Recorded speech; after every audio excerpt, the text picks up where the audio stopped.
Vítajte pri našom ďalšom diele podcastu. Vidíme sa opäť po lete, po takej dlhšej pauze. Veľmi radi by sme vám možno povedali, čo sme cez leto zažili, a na akých akciách sme boli, aké bolo naše leto a budeme sa rozprávať. Takže Moni, aké bolo tvoje leto? Tak moje leto bolo iné ako tie predtým. Prvýkrát sme boli aj s mojím synom Oliverkom, ktorý mal v lete 10 mesiacov a na Slovensku, pretože tu v Dubaji sa nedalo vydržať s takým malým. Ten vzduch naozaj v lete tu je veľmi dusný, ťažký a nedá sa to vôbec dýchať. Veľké horúčavy. Takže najlepšie bolo na Slovensku na záhrade. Ja pochádzam z Trnavy, kto ešte nevie, a teda máme tam dom zo záhradu, tak sa tam pekne prehral, bazén, ale celé to leto bolo len také stereotypné. Vlastne celé to točilo len okolo jeho spánku a jedla. Ja nemám rada stereotyp, takže som troška trpela, ale bolo to krásne leto, ako s ním. Zažili sme veľa krásnych chvíľ, stretla som veľa mojich kamarátov, užili sme si konečne viacej času, nebolo to len také narýchlo. My si naozaj užili ten slovenský život a takéto leto slovenské. Ale takisto myslela som si, že nebudem robiť až tak, ale vždycky to sa pri tomto biznise nedá nejak zastaviť, takže vždycky, keď on spal, ja som mu odpisovala, volala, večer som mala meetingy s klientami. Nie až tak veľa, ale som sa vedela nejak tak ako keby rozložiť. A takisto som spoznala veľa zaujímavých ľudí a veľa ľudí, ktorí mi zase niečo nové dali do života a novú energiu na ďalšiu sezónu. Takže bola to aj taká keby pauza troška, ale aj stále robota. Čo od tebe? Ako to bolo tvoje leto také? A ja som bola na Slovensku len 2 týždne, vtedy sme sa vlastne stretli na tej akcii My Life, ktorá bola, myslím si, že veľmi fajn a teším sa na tú spoluprácu, ktorá nám z toho plynie. Takže ja som bola na Slovensku 2 týždne, bola som v podstate len s rodinou, oddychovali sme a bola som väčšinu času teda v Dubaji a v pondelok sme sa vrátili zo Žanet z Afriky. Išli sme na 9 dní na také safari, trošku vypnúť. Dobrodružstvo a načerpať, presne ako si ty povedala, novú energiu na novú sezónu.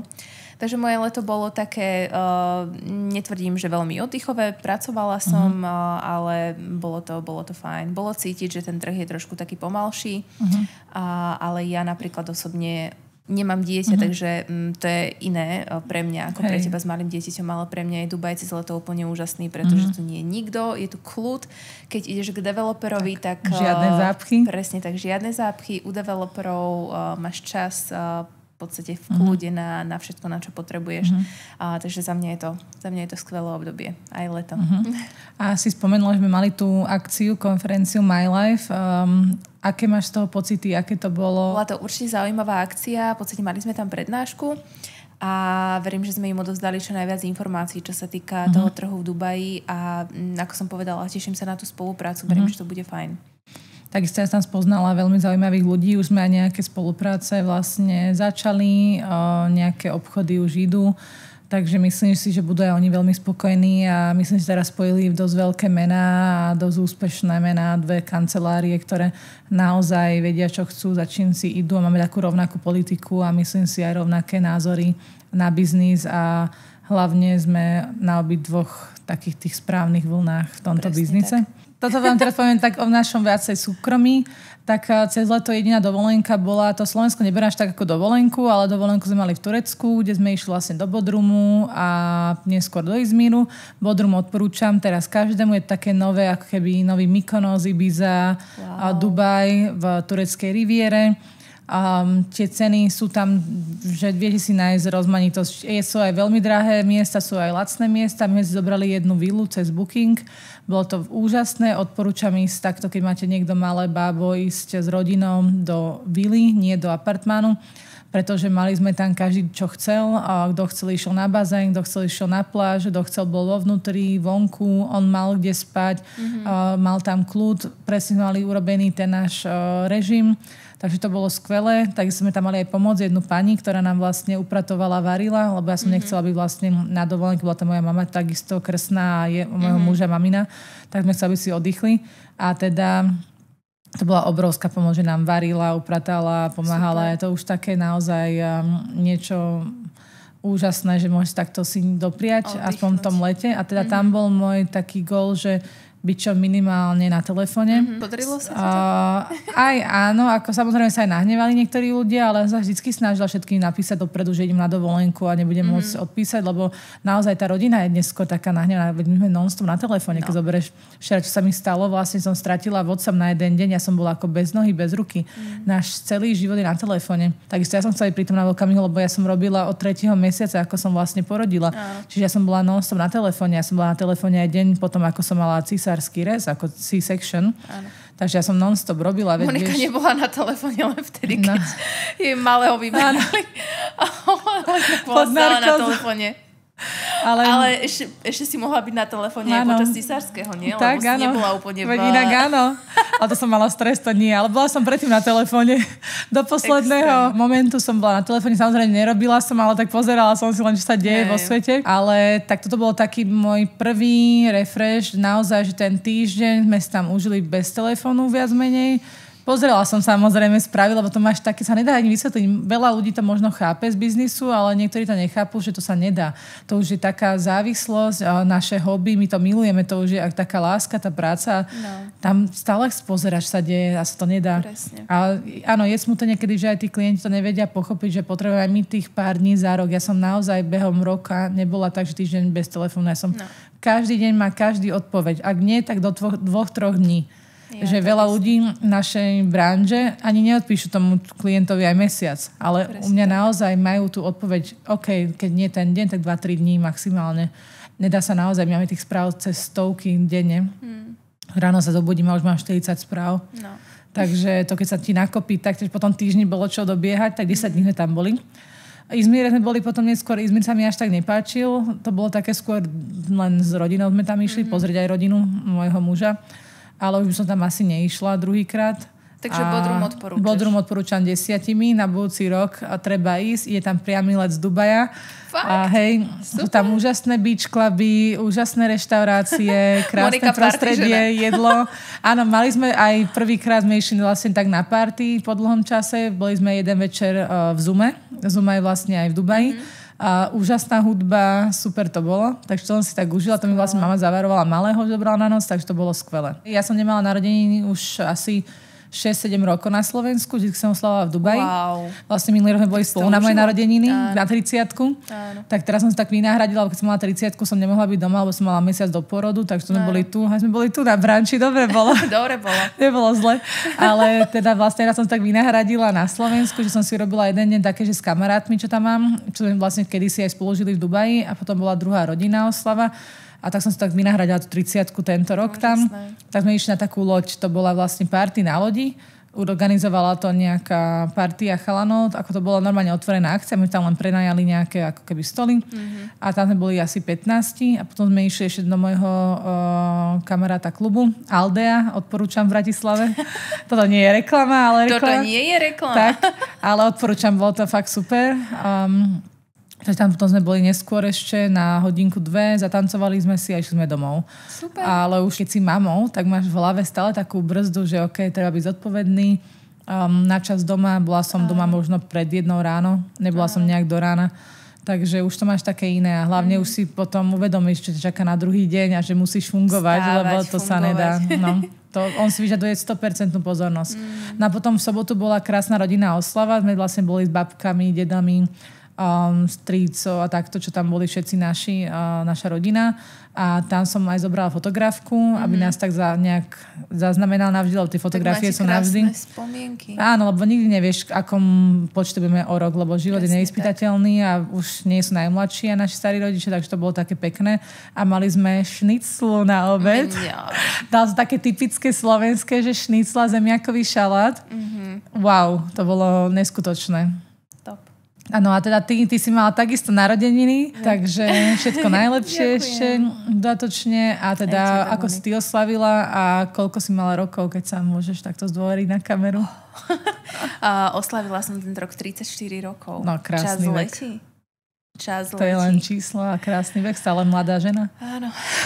No, takže oslavila som v Dubaji A mali sme iba taký malý obedík, hej, so Žanet a ešte s jednou takou našou kamarátkou. Takže bolo to fajn. Dovolenku som mala túto, čo som spomínala v tej Afrike, to safari. A ono je to vždy také dovolenka, akože dovolenku my máme v Dubaji stále, proste, lebo tu máme najlepšie beach cluby, všetko máme tu more. Bola si niekde v nejakom beach clube aj v lete? Dala sa to vydržať cez tie horúčavy? Bola som v Sal pri Burj Al Arab. Aké to bolo? Ja som s tým OK, no. Ja dokážem vydržať. Bazén je klimatizovaný, tam je studená voda, takže som na to nejakým spôsobom asi adaptovaná. Tam to bolo ale dosť pekné, že tam by som strašne chcela ísť. Sál je úžasný. Bola som iba raz za klientami pozrieť, ale keď vás to zaujíma, vygooglite si Sal, aj na Instagrame. Je to vlastne beach club v Burj Al Arab. A asi to je najlepšia experience, čo môžete mať takto počas beach clubov. Ja som tam ešte chodila predtým, keď som nepracovala v podstate s Move Homes. Keď som sem chodila na dovolenky, ale to bol taký vždy náš taký najobľúbenejší beach club. Buď Somersault, alebo Sal. Ako je to drahé aj, musím povedať? 500 dirhamov teraz cez leto zaplatíš vstup a 250 máš na jedlo a pitie. To nie je také zle. To je ešte OK. A hlavne mať tam výrivky v tom bazéne, nie výhľad priamo na Burj Al Arab, je to naozaj taká dobrá. A je tam hlavne fakt, že kľud, pretože veľa plážových klubov. No ja som iná, ako napríklad ty máš rada party a proste tento život. Ale už teraz také mám tiež rada niekedy také kľudnejšie miesta a oddychnúť si. Ja preferujem proste toto, že lahnúť, oddychnúť a nech je tam ticho, nech mi tam neškrikajú niekto za ušami. No sorry. To si pochopíš s deťmi. Nie, nemyslím deti, ale myslím v tých beach cluboch, keď ideš napríklad niekde na Palmu, na West Palm, tak tam proste chlasú, tam to je hlučné. Saudi hlavne sú takí, že dojdú sem a tu sú ako vypustení z reťaze, lebo vlastne nemajú alkohol a tu v tých beach cluboch nevedia sa správať veľakrát, alebo aj iní. Nebudem kategorizovať, ale naozaj veľa tam príde národnosti alebo typ ľudí, ktorí neberú ohľad na druhých, takže to je také. Ty teda odporúčaš Bodrum a ja odporúčam určite, keď Mali vám vyrastie, choďte pozrieť zvieratka aby naživo. Aby nás nezjedol tiger. Bolo to niečo neskutočné, najkrajšie, čo som v mojom živote zažila. To som si splnila taký môj detský sen. Od malička som chcela vidieť leva naživo. Ja som znamenie lev, oheň. Takže... A vy si išli normálne autom cez tú vlastne džunglu, alebo čo to bolo? Áno, tam sme mali v podstate prenajaté také safari auto. Áno.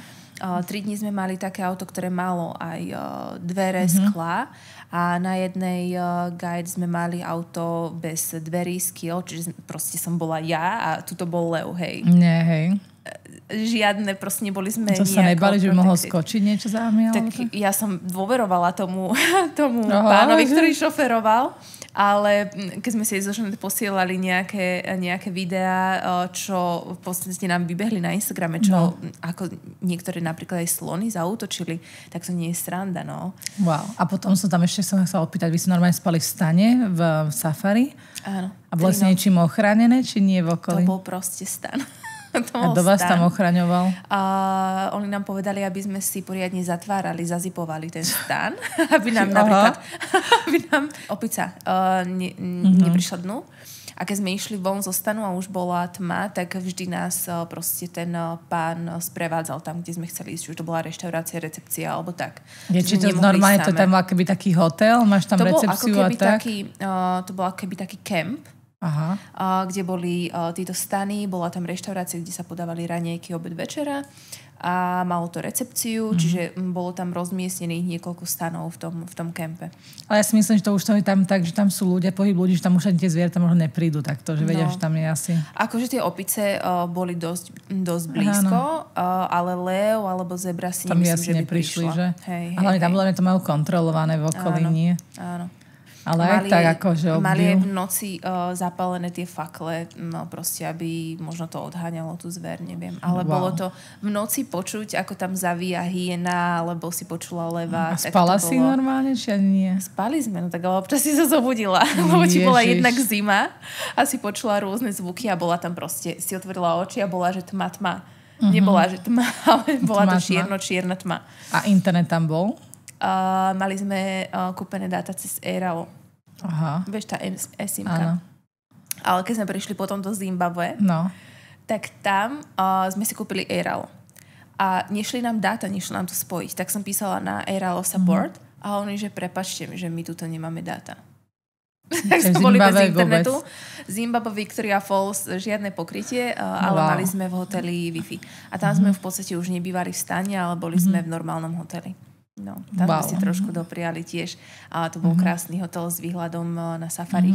Niekedy tam chodia slony a tak. A ako ste vedeli, že kam chcete ísť, alebo čo chcete robiť, keď to buknete? Si nejaký urobili research? My sme to už mali všetko vopred naplánované. Vlastne s týmto všetkým nám pomáhal. My sme si to platili všetko, proste toto je reklama pre toho pána. Naozaj nám on naplánoval všetko. My sme sa o nič nestarali. My sme mali človeka, šoféra, ktorý nás vyzdvihol, ktorý išiel s nami na to safari. Perfektne. A boli sme všade same dve. Vopred sme mali napríklad aj tú helikopteru zajednanú, že proste vyzdvihli nás z hotela, doniesli nás na miesto, nestarali sme sa o nič. Na Instagrame ho nájdete ako Dream Africa. Je to človek, ktorý miluje Afriku, majú celú pobehanú. Je to Afričan, či? Nie, on je Slovák. Slovák? On je Slovák. Wow. A na ňo som dostala kontakt od môjho bývalého, ktorý bol v Afrike. Wow. Ja som písala, že hej Martin, že bol si v Afrike, že prosím ťa odporúč mi niekoho, z koho vieme čo najlepšie vybaviť si tento trip.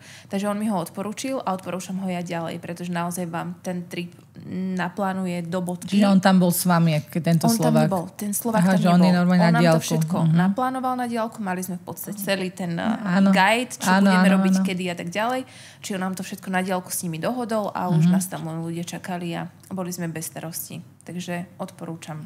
To sa dobre počúva, ako naozaj je to sen. Ja mám takisto na takom bucket liste také, neviem, si to videla, také raňajky a tam tá žirafa ti príde do toho okna. Tam bola Zuzka Plačková. To kde je? To je, tuším, tiež v Nairobi. No, tak to by som chcela. To je tiež taký hotel. A teda takúto tiež skúsenosť by som veľmi rada. Teraz asi na pár rokov nie, ale tak určite neskôr. Ale to bude zážitok s malým, keď vyrastie. Áno. To bude úžasné. Ale to je to, že teraz máš takú zodpovednosť, že čo keď ideš tam na tom aute do toho safari a čo keď ale tí zvieratá... Ale nestane, oni vedia. Napríklad toho, koho sme mali v tej Masai Mara, tak on bol právý Masai. Žanet sa ho pýtal, on toto nemal zub jeden dole. No.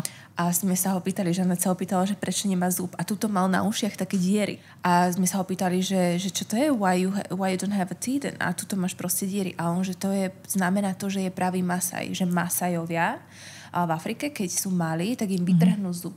Wow. Keď nepištia, nepláču nič, tak proste to je tvrdý chlap, je to pravý Masaj a potom mu tým prepichnú uši.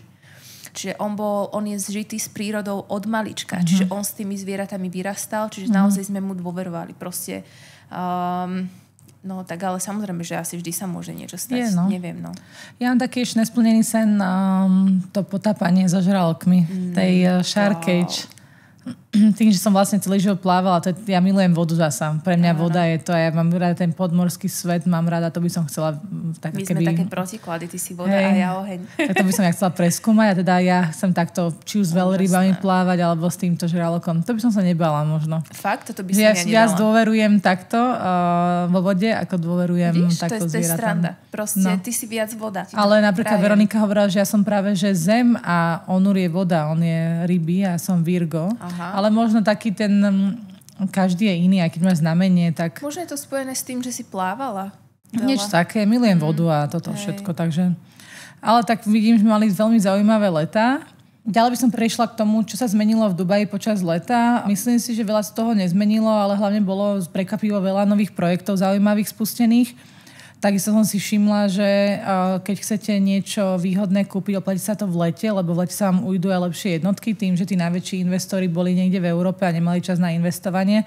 Tak myslím si, že treba to využiť v lete a dostať sa k tým najlepším apartmánom. Niektorí developeri majú aj akcie cez leto. Pretože naozaj ten záujem, vidíme, bol nižší. Veľa ľudí bolo v Európe, malo záujem možno o to Španielsko viacej, Taliansko. Ľudia boli hlavne rozcestovaní, ale do budúcna možno taká rada pre investorov, ktorí plánujú investovať, tak cez to leto je fajn to využiť, pretože naozaj veľa developerov ponúka, či už sú to 2%, 3%, ale aj to veľa spraví zľavy počas leta, takže... A takisto teraz tu bolo vlastne dobre v tom investovať, pretože to euro bolo stále silné, 4,31 bolo včera dirham. Takže v tom vidím stále ešte veľký potenciál investície pre našich investorov tie následujúce týždne, doveď, čo sa stane ďalej, ale teraz naozaj vedia ušetriť aj 12-13%. Presne tak. Takže oproti januáru, keď bol kurz.